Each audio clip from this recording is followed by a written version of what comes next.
예수님의 이름을 이 시간 찬양합니다. 오직 예수 그리스도의 십자가를 경배합니다. 하나님, 성령을 보내주셔서 오늘도 주님의 그 은혜를 깨닫게 해주시고 우리의 삶이 회복되고 나의 심령이 회복되는 그런 승리의 예배 시간이 되게 하여 주시옵소서. 예수님의 이름으로 기도하옵나이다. 아멘. 주님의 이름을 찬양합니다. 자, 오늘 하나님의 말씀을 함께 나누도록 하겠습니다. 고린도 후서 6장 8절로 10절까지 말씀입니다. 고린도 후서 6장 8절로 10절까지의 말씀을 성경책을 보시거나 아니면 화면을 보시면서 다 함께 봉독하겠습니다. 영광과 욕됨으로 그러했으며 악한 이름과 아름다운 이름으로 그러했느니라.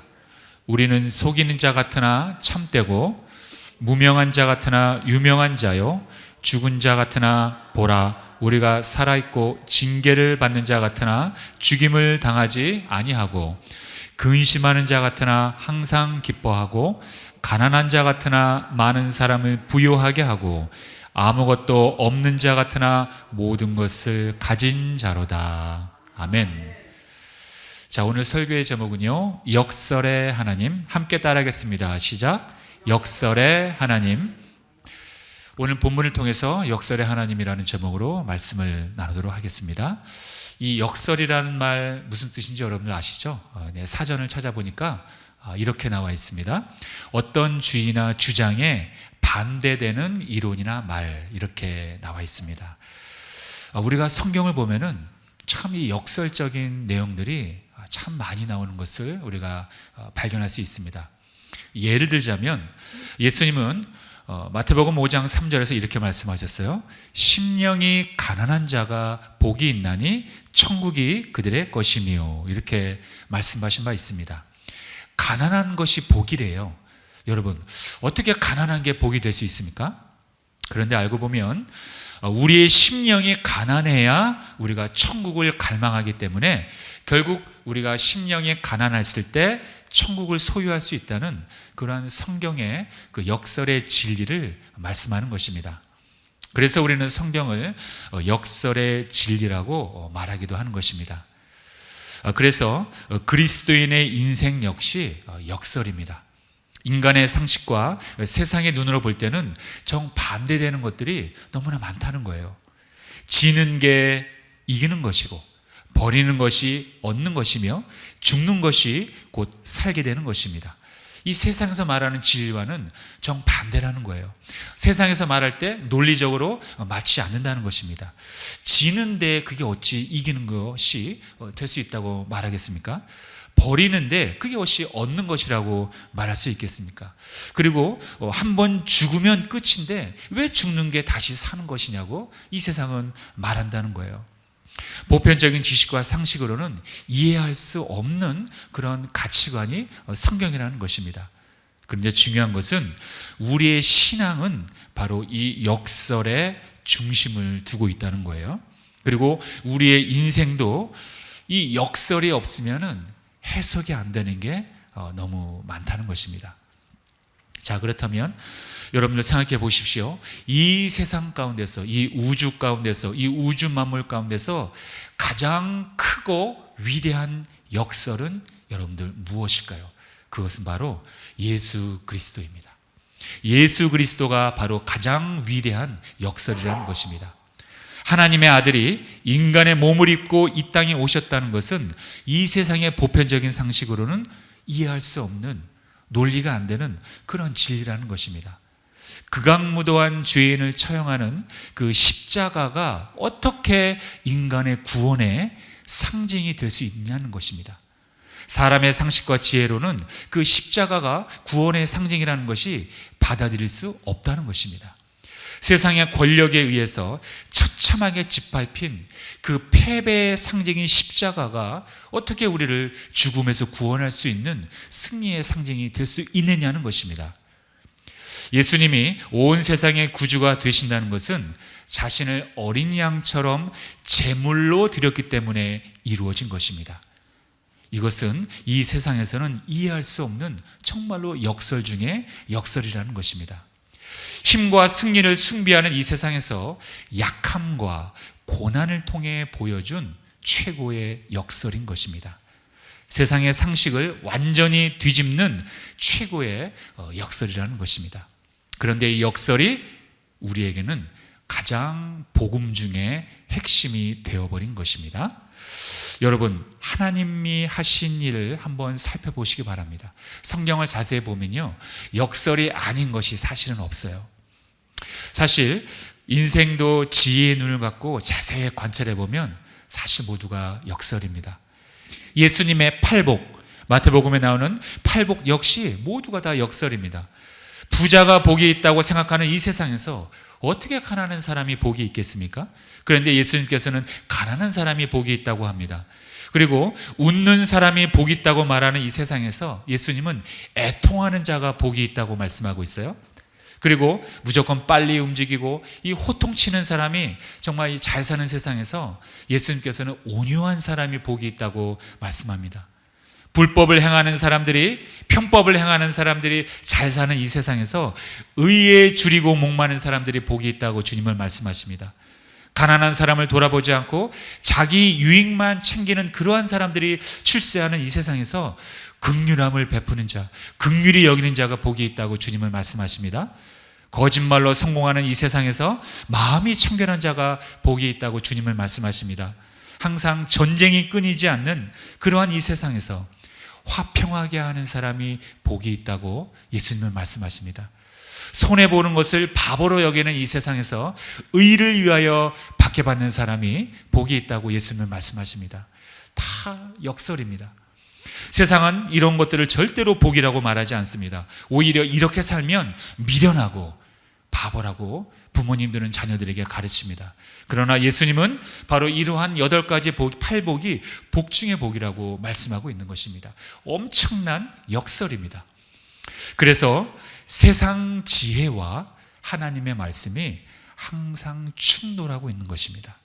그래서 사람들은 이 모순과 역설 때문에 성경을 믿지 않습니다. 복음을 믿지 않습니다. 그렇게 살면 다 바보라고 얘기하는 거예요. 유대인들은 십자가가 능력이 없는 그야말로 처참한 사형 제도일 뿐이라고 말합니다. 헬라인들은 십자가가 어리석은 것이라고 믿었습니다. 그런데 오늘 이 땅을 살아가는 사람들도 예수님의 십자가가 인생살이에 도움이 되지 않는다고 믿습니다. 십자가는 그냥 종교라는 거예요. 그냥 종교일 뿐, 그냥 기독교라는 종교의 상징일 뿐, 그 이상 그 이하도 아니라고 말하는 거예요. 그냥 교회 가서 목사님 설교 일주일에 한 번 듣고 그냥 착하게 살면 되는 것, 그냥 종교, 그냥 그거일 뿐이지 십자가 안에 죄사함의 능력이 있다고는 믿지 않습니다. 능력이 있는 건 무시해요. 믿지 않아요. 십자가는 그냥 종교의 상징일 뿐이라고 믿는 것입니다. 이렇게 복음의 역설을 믿거나 따르지 않는 세상 사람들은 물론이요, 그리스도인들도 너무나 많다는 것입니다. 복음의 역설을 따르지 않는 그리스도인, 이 문제가 바로 오늘날의 이러한 그리스도인들이라는 것입니다. 먼저 다른 사람들 말고 우리는 우리 자신을 살펴봐야 합니다. 우리는 어떻습니까? 예수님께서 지신 십자가는 자랑스럽게 내세우지만 내가 져야 하는 십자가는 부담스럽게 혹시 생각하지 않습니까? 모순과 역설로 가득한 십자가를 삶으로 살아내는 일은 우리가 조금은 피하지는 않는가 생각해 볼 필요가 있습니다. 그리스도인이 어떤 사람입니까? 이 세상의 지혜로 사는 사람이 아니라 십자가의 지혜로, 역설의 지혜로 살아가는 사람들이 바로 저와 여러분들입니다.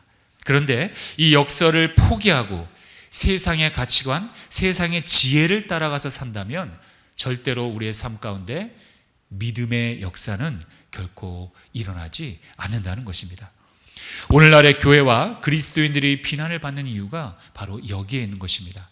십자가의 지혜를 말로는 말하지만 십자가의 역설로 살고는 있지 않기 때문입니다.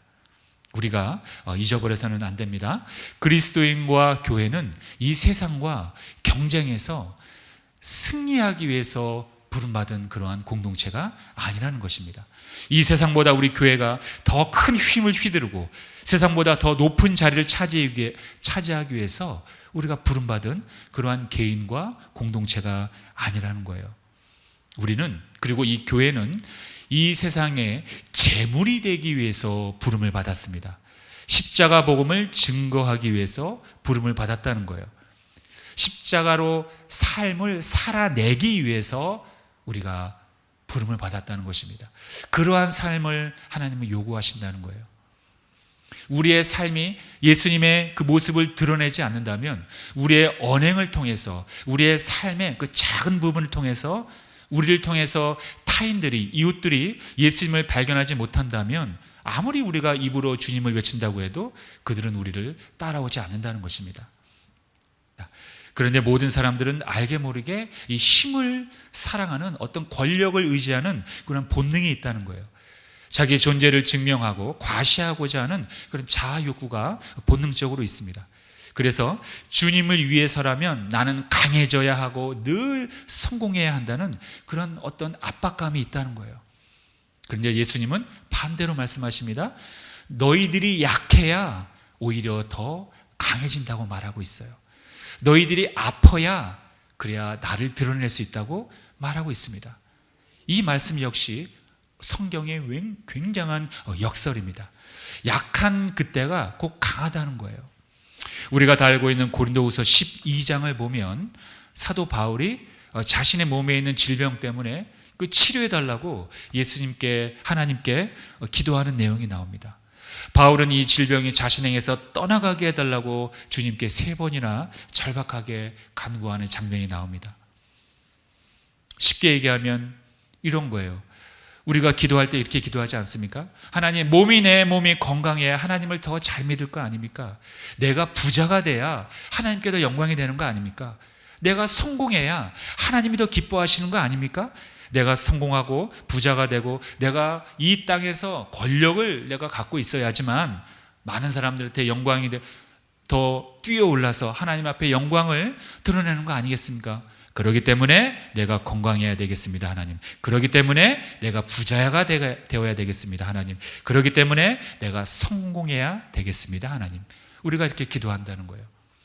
바울이 그렇게 기도했다는 것입니다. 내 질병을 치료해달라고. 이렇게 해야 내가 더 사역도 열심히 하고 많은 사람들을 하나님 앞으로 올려보낼 거 아닙니까? 주님, 정말 내가 괴롭습니다. 무슨 질병인지는 성경에 나와 있지 않지만 사도 바울은 굉장히 자신의 그 질병 때문에 고통스러워했던 것 같습니다. 그런데 주님께서 바울에게 응답해 주셨습니다.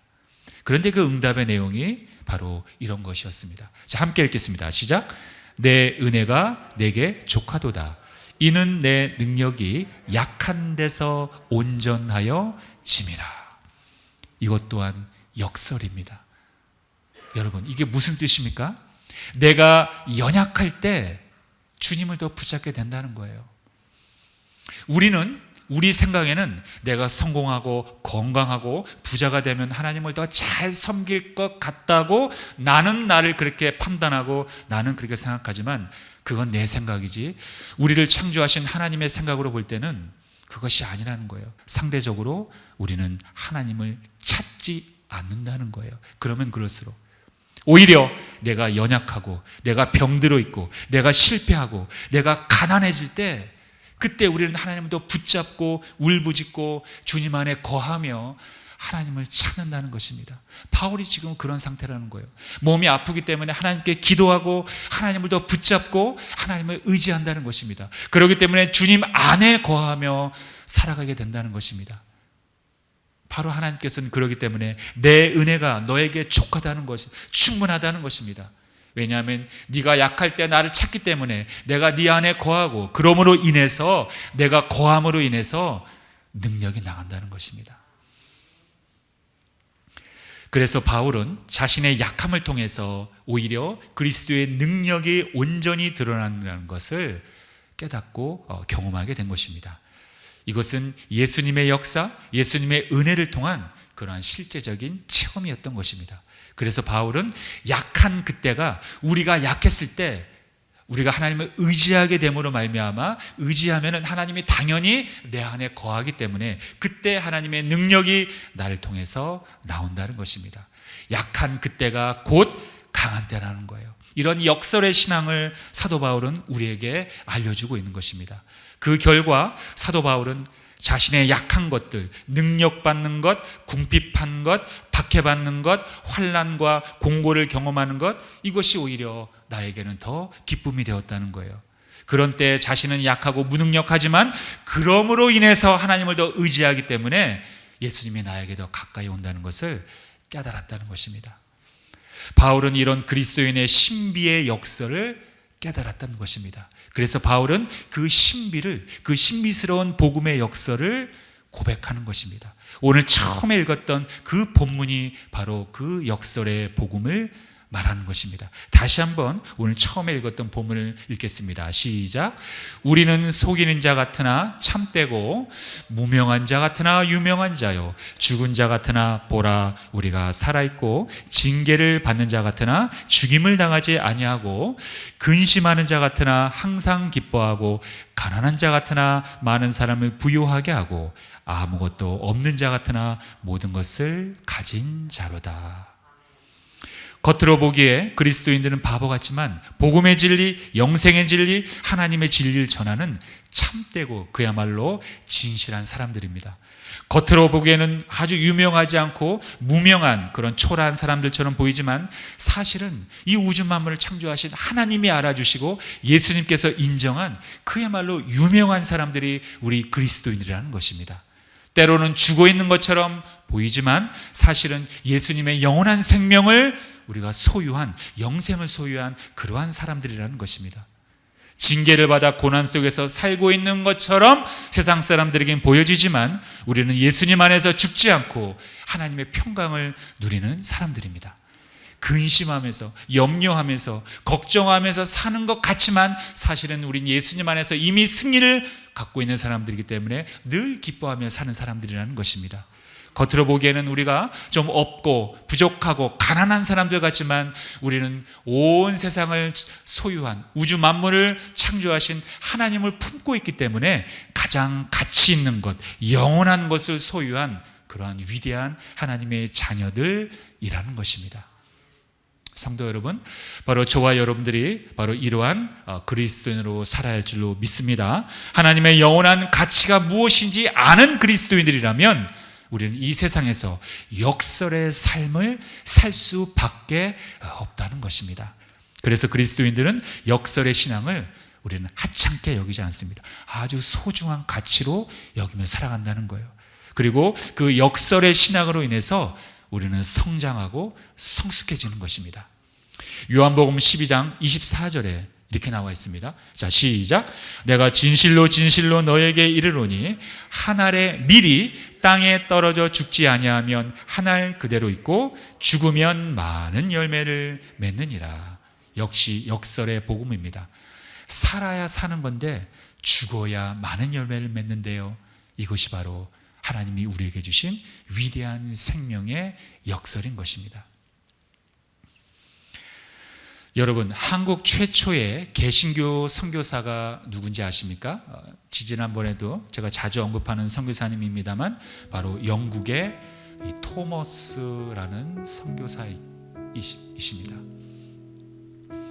이 토마스 선교사님은 1863년 12월에 영국 런던 대학을 졸업한 후에 이 동양의 선교에 마음을 품고 20대 초반 나이에 중국으로 선교하러 오십니다. 그때 그는 갓 결혼한 아내 캐롤라인 가프라와 함께 중국에서 사역을 시작하는데 임신 중인 아내는 그 이국 생활에서 오는 그런 많은 어려움과 또 기후가 맞지 않아서 심한 고생을 하다가 유산을 하게 되고 결국에는 그 다음에 하나님의 품으로 세상을 떠나게 됩니다. 이 토마스 선교사님은 아내를 잃은 슬픔과 그 충격 때문에 많은 아픔을 갖고 있었습니다.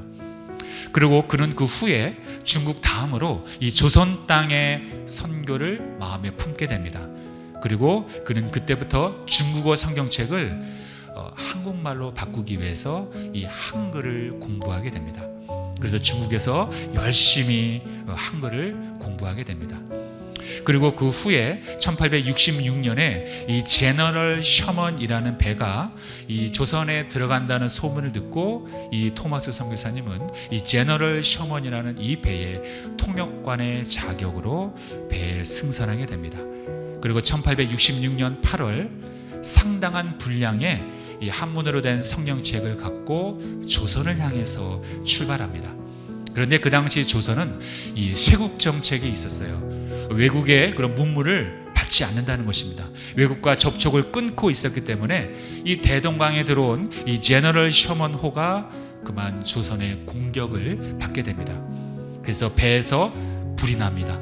배가 파산 직전에 오게 된 것입니다. 이 배에 있었던 많은 사람들이 한 사람 한 사람 배에서 뛰어내립니다. 불에 타서 죽지 않기 위해서입니다. 한 사람 한 사람 배 바깥으로 나오는 그 사람들을 이 조선의 군인들은 모두 다 칼로 처형을 합니다. 그런데 마지막으로 배에서 뛰어내린 사람이 있었습니다. 그 사람이 바로 토머스 선교사님이셨습니다. 토머스 선교사님은 배에서 뛰어내렸지만 한 손에는 성경을 갖고 있었습니다. 그런데 칼을 빼어들고 이 토머스 선교사님을 처형하려는 이 박충권이라는 사람이 있었습니다. 이 박충권이라는 사람에게 무릎을 꿇고 엎드려 이 토머스 선교사님은 자기가 갖고 온 성경책을 예수님을 믿으라고 하면서 건네줍니다. 그리고 이 박충권이라는 이 군인은 처참하게 이 토머스 선교사님을 참수하게 됩니다. 그리고 그 자리에서 모래밭에서 전도 활동 한번 제대로 못 해보고 이 조선 땅에 발을 제대로 들이지도 못한 채 그 하얀 대동강 모래밭에서 토머스 선교사님은 그대로 순교하게 됩니다. 그야말로 어처구니 없는 죽음입니다. 전도 활동도 제대로 못 해봤어요. 내리자마자 저 박충권이라는 저 군인에게 처참하게 참수를 당한 것입니다. 이 박충권이라는 사람은 당연히 이 성령 받기를 거부했죠. 26살의 그 꽃다운 나이에 토머스 선교사님은 피를 흘리며 한국의 첫 번째 개신교 순교자가 된 것입니다. 그는 아내를 잃은 지 2년 반 만에 이 조선 땅에 예수 그리스도의 십자가를 전하기 위해서 왔건만 아내의 뒤를 이어 하늘나라로 간 것입니다. 그런데 참 희한한 것은 이 토머스 선교사님의 그런 어처구니 없는 그런 죽음이 이 한국의 교회의 씨앗이 되었다는 것입니다. 이 토머스 선교사를 참수한 저 박충권이라는 사람의 심령에 성령이 임해서 변화가 일어나는 것입니다. 이 박충권이라는 사람은 집에 돌아왔어요. 그런데 궁금한 것입니다. 아니, 도대체 그 책이 뭐길래 저 외국인은 죽으면서까지 나한테 건네주었을까? 궁금한 거예요. 그래서 저 박충권이라는 사람은 그 한문으로 된 성경을 보게 됩니다. 어떻게 됐을까요, 여러분? 박충권이라는 사람이 결국에는 그 성경을 통해서 예수님을 영접하게 됩니다. 그리고 저 사람은 물론 그 중간의 과정을 얘기하려면 너무 길어서 결론만 얘기하면 결국에는 박충권은 교회의 장로님이 됩니다. 그리고 이 박충권의 조카 이영태라는 사람에게 그 성경을 읽게 해서 조카를 전도하고 그 조카 이영태를 예수님을 믿게 해서 그 이영태라는 사람은 평양 숭실대학교에 진학하여 졸업한 후에 우리나라의 성경을 번역하게 됩니다. 그 한문 성경을 번역해서 한글 성경 3분의 1을 번역하는 결정적인 역할을 저 박충권의 조카가 하게 된다는 거예요. 결국 26살의 영국 토마스 선교사의 그 순교의 피가 한 알의 밀알이 돼서 한국교회 최초의 신자를 만들어내었고 한국교회의 태동과 성장의 밑거름이 된 것입니다.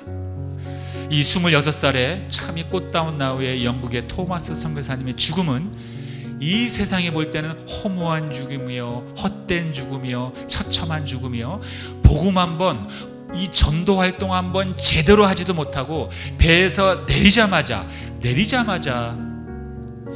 죽음을 당했는데 그게 어떻게 영광 내 죽음이라 할 수 있겠습니까? 세상에서 볼 때는 헛된 죽음이라는 거예요. 그러나 그 죽음을 통해서 이 한국 땅에 복음이 들어오게 되었고 한글 성경이 번역되게 되었고, 그래서 지금 저와 여러분들이 지금 이렇게 예배를 드리고 있다는 거예요.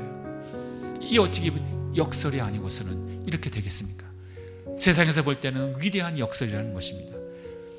이렇게 우리에게 영생을 주시기 위한 하나님을 바라보며 우리가 역설의 신앙으로 살아야 할 줄로 믿습니다.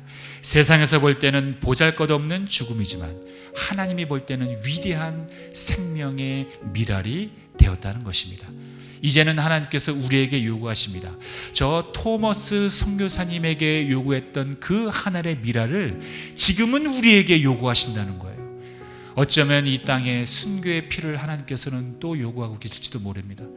하나님은 이 땅에 모든 사람들이 희생하기 싫어하고 상처받는 것 싫어하고 아픈 것 싫어하고 고난을 싫어하고 수치받는 것을 싫어하는 이 땅에서 하나님은 저와 여러분들에게 지금 강하게 요구하실 수도 있어요.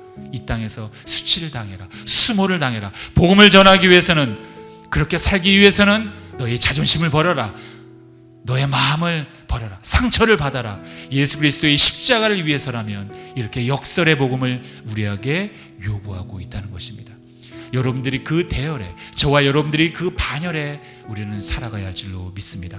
토마스 선교사님이 그렇게 했길래 우리가 지금 이렇게 예배를 드리는 것이고, 그리고 그 위대한 십자가의 그 수치가 있었길래 지금 우리가 이렇게 영생을 얻었다는 것입니다.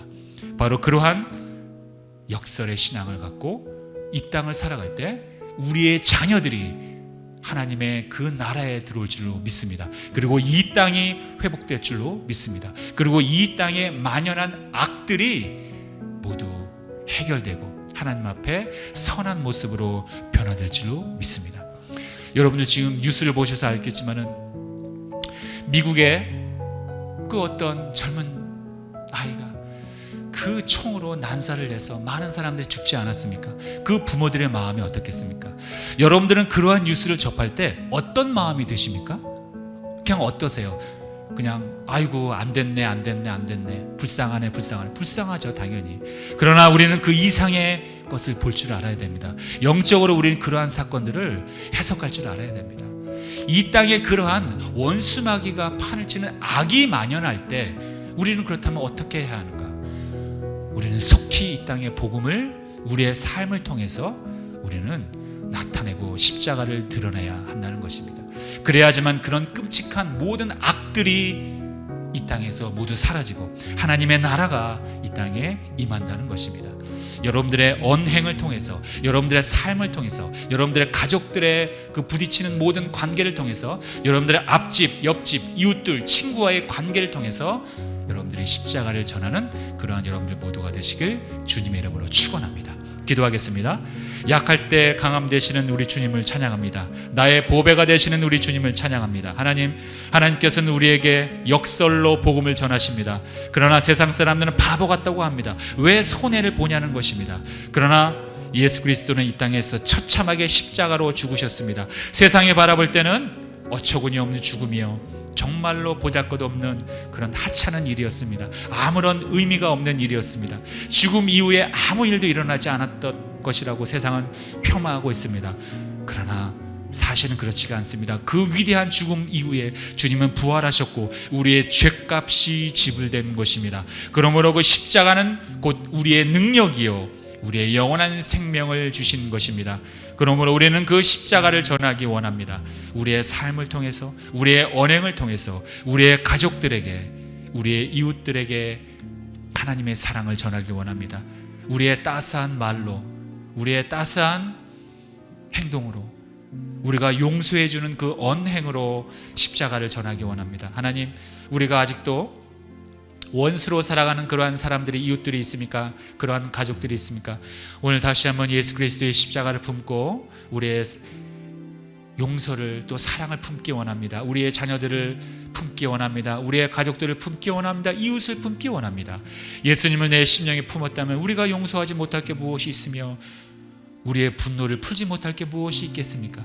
하나님, 우리의 분노를, 우리 자녀들에게 전승하면 안 되겠습니다. 우리의 분노는 바로 예수 그리스도의 보혈로 십자가의 능력으로 다 하나님 사해지고 우리는 오직 우리의 자녀들에게 분노가 아닌 기쁨과 사랑을 전해야 할 줄로 믿습니다. 예수님께서 우리에게 그렇게 해주셨기 때문입니다. 하나님이 우리에게 그렇게 해주셨기 때문입니다. 그러므로 받은 사랑, 그 받은 은혜를 우리의 사랑하는 가족들과 이웃들에게 전하며 살아가는 우리 모두가 되게 하여 주시옵소서. 내가 약할 때 오히려 강하게 됩니다. 왜냐하면 내가 약할 때만 하나님을 찾기 때문입니다. 내가 공고할 때, 내가 내 마음이 심령이 가난할 때 우리 주님을 부르짖기 때문입니다. 하나님, 오늘 이 시간 다시 한번 주님을 부르짖고 경배하기 원합니다. 내 안에 거하여 주셔서 하나님의 능력이 나를 통하여 이 땅에 선포되어지도록 성령을 통하여 역사하여 주시옵소서. 예수님의 이름으로 기도하옵나이다. 아멘. 약할 때 강함 대신에 우리 다시 한번 찬송하시고 기도하는 시간 갖도록 하겠습니다.